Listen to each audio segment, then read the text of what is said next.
जटाकटाह सम्भ्रम भ्रमन्निलिम्ब निर्झरी विलोलवीचिवल्लरी विराजमानमूर्धनि धगद्धगद्धगज्ज्वलल्ललाटपट्टपावके किशोरचन्द्रशेखरे रतिप्रतिक्षणं मम.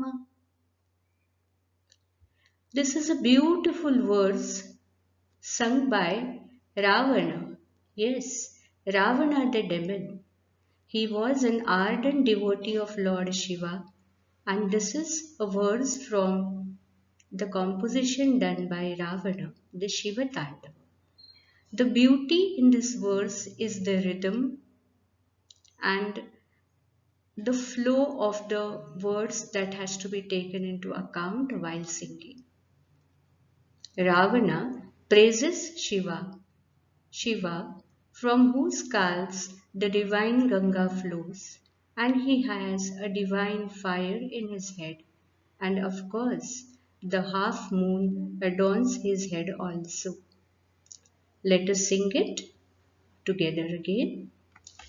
जटाकटाह सम्भ्रम जटाकटाह सम्भ्रम भ्रमन्निलिम्प निर्झरी भ्रमन्निलिम्प निर्झरी विलोलवीचिवल्लरी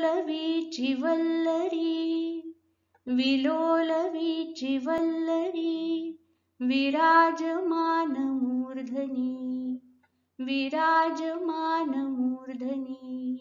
धगद्धगद्धगज्ज्वल धगद्धगद्धगज्ज्वल ललाटपट्टपावके ललाटपट्टपावके किशोरचन्द्रशेखरे किशोरचन्द्रशेखरे रतिप्रतिक्षणं मम. Once again.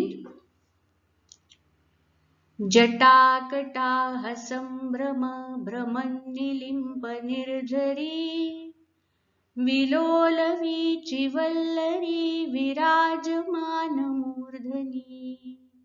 धगद्धगद्धगज्ज्वल ललाटपट्टपावके किशोरचन्द्रशेखरे रतिप्रतिक्षणं मम.